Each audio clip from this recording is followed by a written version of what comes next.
Hello, I'm Sage, and this is my broadcast colleague Fox, and we are here to bring you the worst wrestling ever. Hopefully not live from Silent Hill this time. Yeah, I think I got the white balance worked out now. So, um, Yeah. anyway, so today's event was from 1995, right? Yeah. It says 1995. My notes say 2005, but I'm like, wait, WCW wasn't around. Mine was 1990. 1995, WCW's Uncensored. And it's quite a doozy of a show. There's definitely thoughts I have had. Especially the first and last matches. They made me think extensively. Which is not something professional wrestling is supposed to do. No.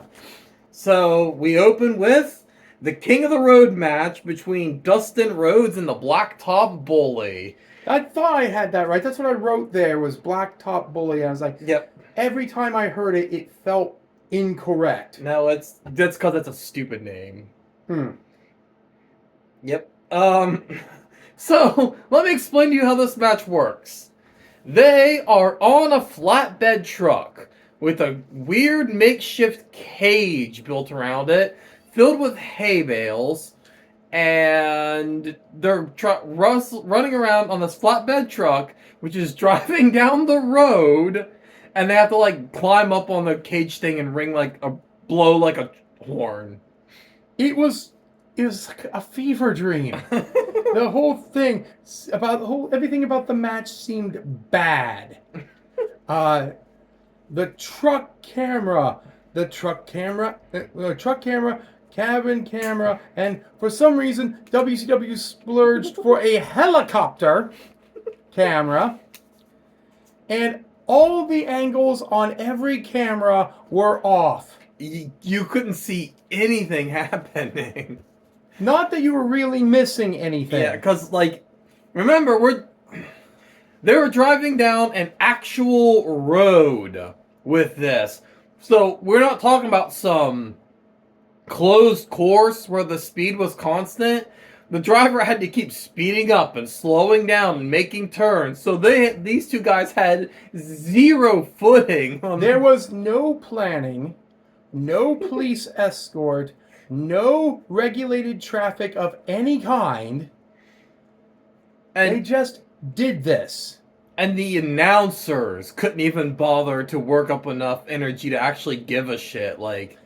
And that's when Bobby Heenan wasn't saying, "It's uncensored" every 2 seconds throughout the entire event. Yeah, that. Not just this match, the entire event.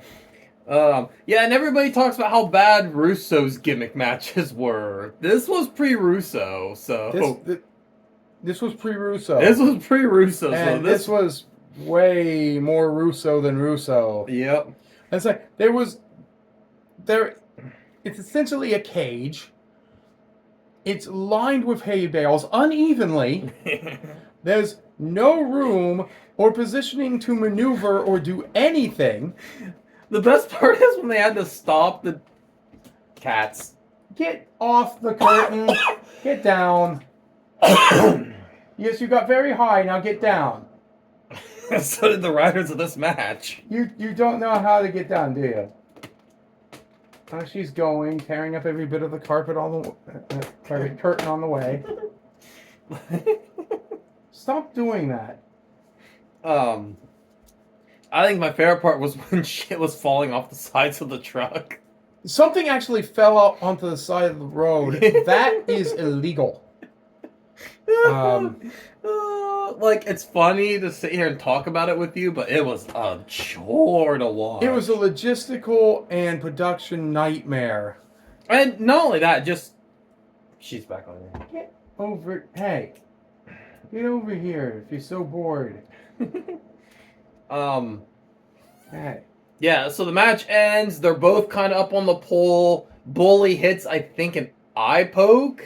And then beats Dustin Rhodes by blowing the horn. I mean, no wonder he quit and became Gold Dust. That's what I was going to say. This match was so bad, he moved to Hollywood and put on face paint.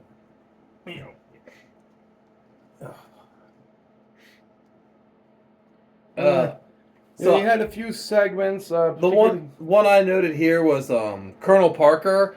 I don't know what any of his Southernisms were, but I love the energy he brought.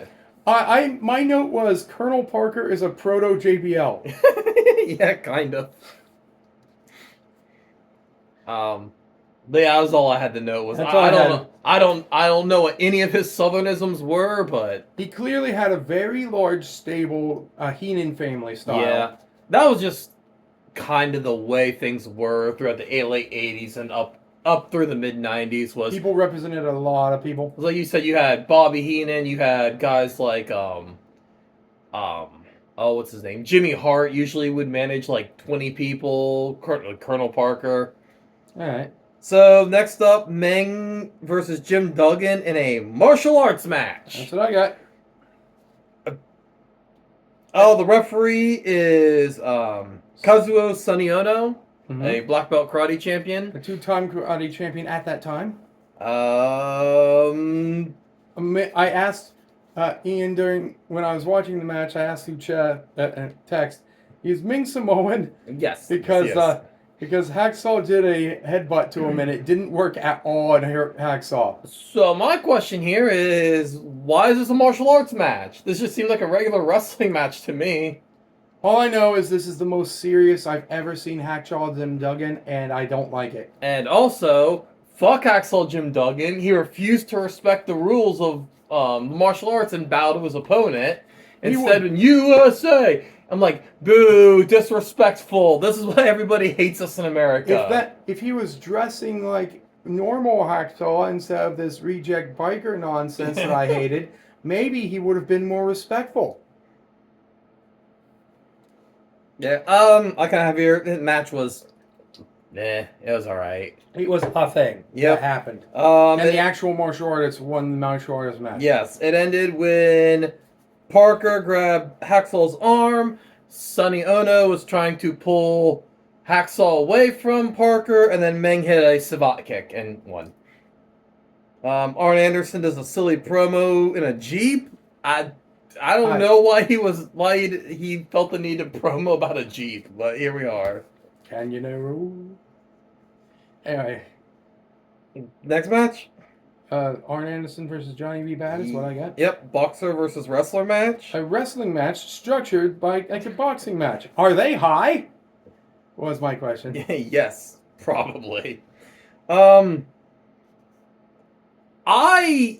actually like this match. I enjoyed it. My one problem is this.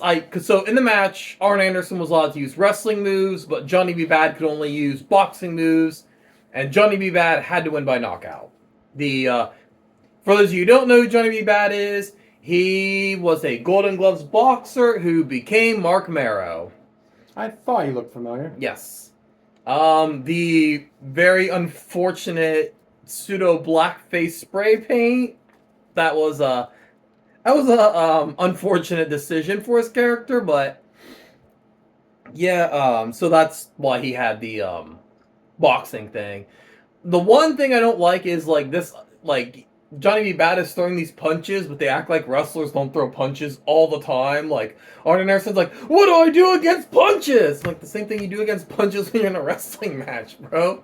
Now, I made fun of it being structured like a boxing match, but honestly, this is, I think, the blueprint for the Heritage Club Cup matches that they have in NXT now. Where they're broken up into rounds and they actually did things with it being broken up into rounds because after the second round, Arn Anderson jumped Johnny B. Bad during the round break. So they actually did use the round breaks to further Arn Anderson's heel thing. So this was one of the better matches of the night. I did like it. And then, again, it is something that is explored now with the Heritage Cup. But still. Yep, Johnny B. Bad wins round 4. The one guy who was hanging out with him puts a bucket over Arn Anderson's head, and Johnny B. Bad hits the Tutti Frutti left hook and wins the match. Next thing on my list was a Macho Man interview. Yeah, it was. My notes here was a Randy Savage promo. The event is saved. My note was drug tests are in and cocaine tested positive for Randy Savage. Yeah, dude. God, I love Randy Savage promos. It was no cream of the crop promo, but then again, what is? Other than like Steiner Man. We should do a video about the best promos. But yeah, the Especially the best promos and the best worst promos. Yeah. Because some of them are so bad they're legendary. So next match is Macho Man Randy Savage versus Avalanche in a no DQ match. And as much as I don't usually like big guy wrestling, I can't hate Avalanche. There's something about him. And we talked about this over the text where it was like, kind of like how you said he's kind of big and prodding, and I'm like, I think the thing is he moves very deliberately. Yeah, that's what I have here is his slow plodding nature somehow makes his impacts feel more powerful. And as I said, he moves like a kaiju from the because that's one of the things, you know, a lot of modern big wrestlers will like hit a move and then quickly rush, because that's just problematic of modern wrestling is rushing to the next spot. But it makes it so, and Kevin Nash had brought this up, that when you do that, the audience can't feel your weight. They can't feel how heavy you are. Yeah. But Avalanche makes you feel his size. Now, I did have a note that one of the audience members had a sign with a bullseye on it. They were holding over the barricade when they were out there throwing. I was really hoping they'd go for it. I would too, because like if I was, He didn't. I would do it, but I have a note here that said Ric Flair and drag is redundant. yeah. I love how this event that had no disqualifications for all of its matches, in this no disqualification match ended in a disqualification. Isn't that just glorious? Because it's almost as if they don't know what they're doing. Yeah, because Hogan came out, Flair came out, and big shocker that Hulk Hogan had to make Randy Savage match about him. Yeah, that's it. Match ended in DQ. But other than that, this might have been the best match of the night. I mean, low bar, to be fair. True. Next thing I had was Bubba Rogers versus Sting. Yep. Good old Big Boss Man. Yeah, I was about to say, what's to say? It's Sting versus Big Boss Man. A solid match with actual wrestling. Yep. And actual psychology, with Sting just dominating until he pulled his injured hamstring. And then all of a sudden, Bubba Rogers kind of taking advantage of that. I thought the ending was a little weak, where it was just Sting kind of went for a body slam, collapsed, and Rogers just kind of laid on top of him. But, you know, other than that, it was a real solid match. I love the Man Called Sting theme. It's a Man Called Sting!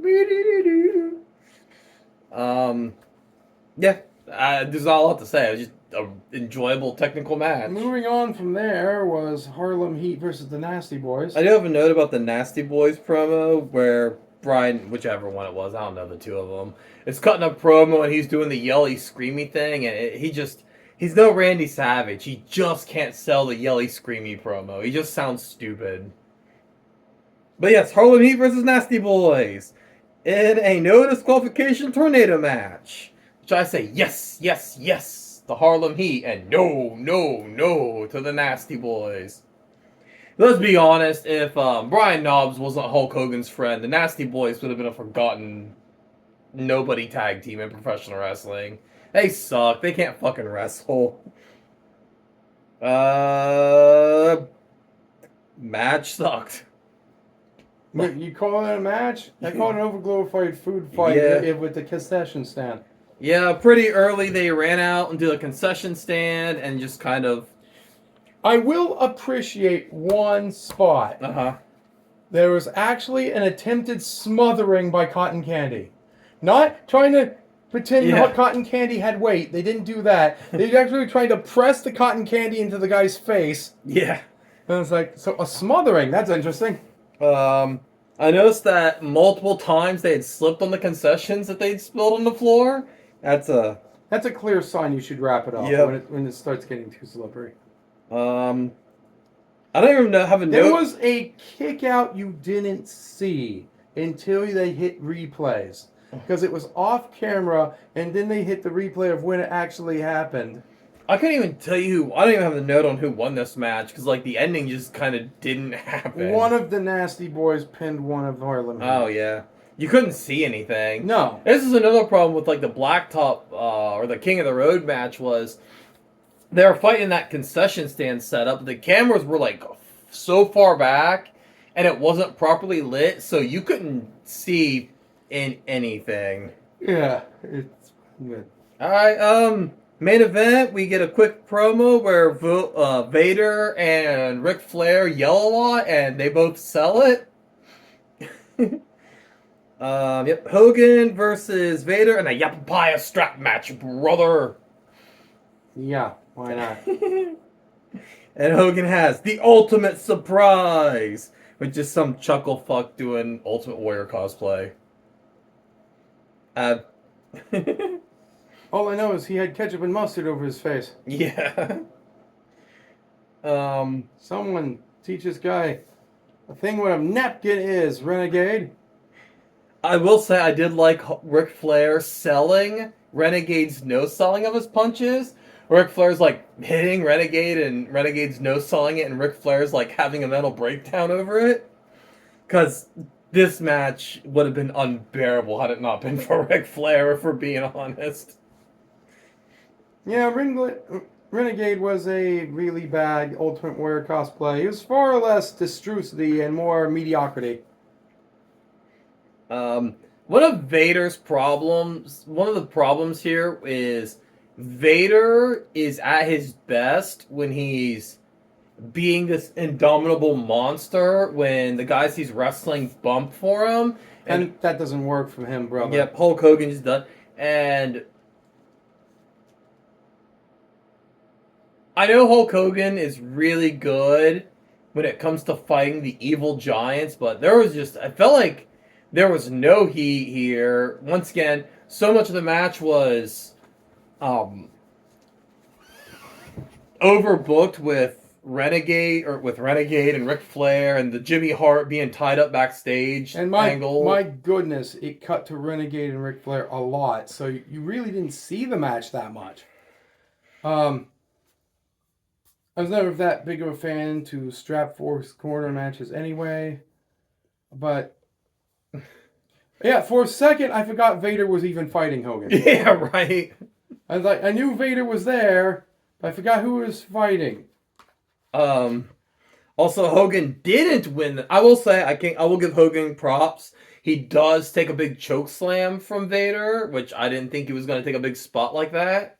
After Undertaker almost broke his neck a few years ago with that Tombstone Pile Driver.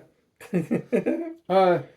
I am going to note that I like wooden chairs in wrestling. Yeah. I'd never really seen them in action until this event, and they shatter good, and it just looks impressive. I can't remember who he was wrestling, but there was a cage match. Tully Blanchard was wrestling, and one of the Four Horsemen threw a wood chair over, and after he shattered the wood chair of the dude, he took the wood shard and was trying to like stab the dude with the like shard of wood. So there's so much you can do with it over steel chairs. Mm-hmm. It's just that whole it exploded on the guy. I was like, that looks good. I mean, I know it's a testament how fake wrestling is, but it looks good. Yeah, but so are like 90% of like wrestling spots are. Yeah. Hogan did not win the match because during the match they pulled the strap off of Vader and Hogan put it on Flair and touched the four corners with Flair on the strap. Which is total bullshit and doesn't work. Yep, that should not count as him. Flair isn't in the match at all. Although he was more in the match than Vader was. That is true, but as far as the pure logistics are concerned. Yep. And that's it. That's how we ended the match. This show sucked. Yeah, it did. It was pretty bad. With just one or two exceptions, it was a chain of unmitigated disasters. on the tip of a poo-covered pole Or a poo-covered flatbed. that has been shoved squarely up Ric Flair's ass Man, on a Tuesday. the main event and the opening were so bad. They were just and the tornado match. I said I liked. They were the awful bread for a missed sandwich. Yeah, exactly. I liked the boxing match, and I liked the not Ric Flair, the Randy Savage match. I did enjoy those two matches. Ming and Dugan were just. It felt like there was too much pomp and circumstance for what turned out to be a 3-minute wrestling match. Like, it didn't deserve all that. Overhyped garbage. So, is this the worst? I think it was the worst professional grade event I have ever seen so far. So I'm kind of thought. I think Russo's Revenge was a worse show, but Russo's Revenge was also half the length and free. Because you remember WCW. Oh, yeah, that was a Nitro event, wasn't it? Yes, it was. It was half the length and free, and they wanted people to pay like $40 for this shit. I'm glad I did. Yeah, this was a pay-per-view. This was actually free on WCW's official channel. Yeah, so on YouTube, yeah. If you guys want to watch it, you can do so without going to some shadier sites, but yeah, this was bad. Yeah, why would you want to watch it? I don't know. I don't know, man. The worst part is it wasn't even like so bad. It was fun to make fun of. It was just boring, honestly.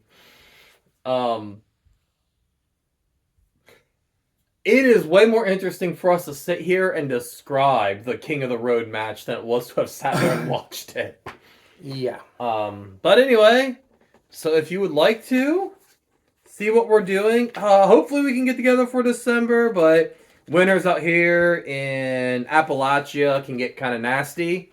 So if not, maybe January or something, but let's see what fate has in store for us for the next episode of Worst Wrestling Ever. What? This one. Crown Jewel 2018. Oh. Fairly recent. That is the newer one. Let's see if this one can match the shittiness of Uncensored 1995. Okay, next time, Crown Jewel 2018. And until next time, I'll see you in the ring.